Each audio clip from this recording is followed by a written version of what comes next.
माँ दुर्गा के 9 रूपों की रहस्य कथा। Number 1 Shailputri, number 2 Brahmacharini, number 3 Chandraghanta, number 4 Kushmanda, number 5 Skanda Mata, number 6 Katyayani, number 7 Kalaratri, number 8 Mahagauri, number 9 Siddhidatri.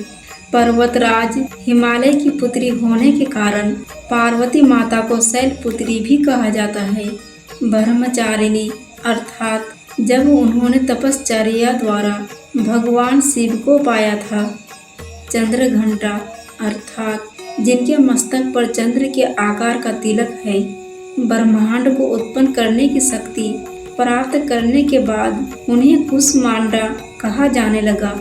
उदर से अंड तक वे अपने भीतर ब्रह्मांड को समेटे हुए हैं, इसलिए कुष्मांडा कहलाती है।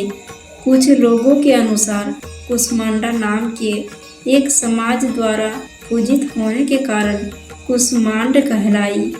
पार्वती के पुत्र कार्तिकेय के नाम स्कंद भी है, इसलिए वे स्कंद की माता कहलाती है। महर्षि कात्यायन की तपस्या से प्रसन्न होकर उन्होंने उनके यहाँ पुत्री रूप में जन्म लिया था, इसलिए वे कात्यायनी भी कहलाती है। जिस तरह विष्णु भगवान के अवतार होते हैं, उसी तरह माता के भी अवतार होते हैं। कात्यायन ऋषि की कन्या ने ही महिषासुर का वध किया था। उसका वध करने के बाद वे महिषासुर मर्दिनी भी कहलाई। कतनमक एक विख्यात महर्षि थे। उनके पुत्र कात्य हुए तथा इन्हीं कात्य के गोत्र में प्रसिद्ध ऋषि कात्यायन उत्पन्न हुए। माँ पार्वती देवी काल अर्थात हर तरह के संकट का नाश करने वाली है, इसलिए कालरात्रि कहलाती है। माता का वर्ण पूर्णतः गौर अर्थात गौरा श्वेत है, इसलिए वे महागौरी भी कहलाती है। हालांकि कुछ पुराणों के अनुसार कठोर तप करने के कारण जब उनका वर्ण काला पड़ गया, तब भगवान शिव ने प्रसन्न होकर इनके शरीर को गंगा जी के पवित्र जल से मलकर धोया। तब वह विद्युत प्रभा के समान अत्यंत कांतिमान गौर हो उठा। तभी से इनका नाम महागौरी पड़ा। जो भक्त पूर्णतः उन्हीं के प्रति समर्पित रहता है, उसे वे हर प्रकार की सिद्धि दे देती है, इसलिए उन्हें सिद्धिदात्री भी कहा जाता है। सिंह और शेर प्रत्येक देवी का वाहन अलग अलग है। देवी दुर्गा सिंह पर सवार है तो माता पार्वती शेर पर। पार्वती के पुत्र कार्तिकेय का नाम स्कंद भी है, इसलिए वे स्कंद की माता कहलाती है। उन्हें सिंह पर सवार दिखाया गया है। कात्यायनी देवी को भी सिंह पर सवार दिखाया गया है। देवी कुष्मांडा शेर पर सवार है। माता चंद्रघंटा भी शेर पर सवार है। जिनकी प्रतिपद और जिनकी अष्टमी की पूजा होती है, वे शैलपुत्री और महागौरी वृषभ पर सवार करती है। माता कालरात्रि की सवारी गधा है, तो सिद्धिदात्री कमल पर विराजमान है। कथा के अनुसार भगवान शिव को पति के रूप में पाने के लिए देवी पार्वती ने हजारों वर्ष तक तपस्या की। तपस्या से देवी सावली हो गई। भगवान शिव से विवाह के बाद एक दिन जब शिव पार्वती साथ बैठे थे, तब भगवान शिव ने माता पार्वती से मजाक करते हुए काली कह दिया। देवी पार्वती को शिव की यह बात चुभ गई और कैलाश छोड़कर वापस तपस्या करने में लीन हो गई। इसी बीच एक भूखा शेर देवी को खाने की इच्छा से वहां पहुंचा, लेकिन तपस्या में लीन देवी को देखकर वह चुपचाप बैठ गया। शेर सोचने लगा कि देवी कब तपस्या से उठे और वह उन्हें अपना आहार बना ले। इस बीच कई साल बीत गए, लेकिन शेर अपनी जगह डटा रहा। इसी बीच देवी पार्वती की तपस्या पूरी होने पर भगवान शिव प्रकट हुए और पार्वती गौर वर्ण यानी गौरी होने का वरदान दिया।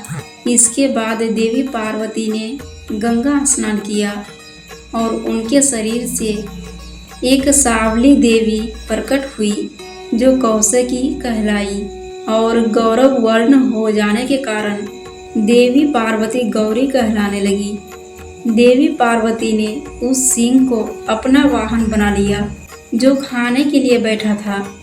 इसका कारण यह था कि सिंह ने देवी को खाने की प्रतीक्षा में उन पर नज़र टिकाए रखकर वर्षों तक उनका ध्यान किया था।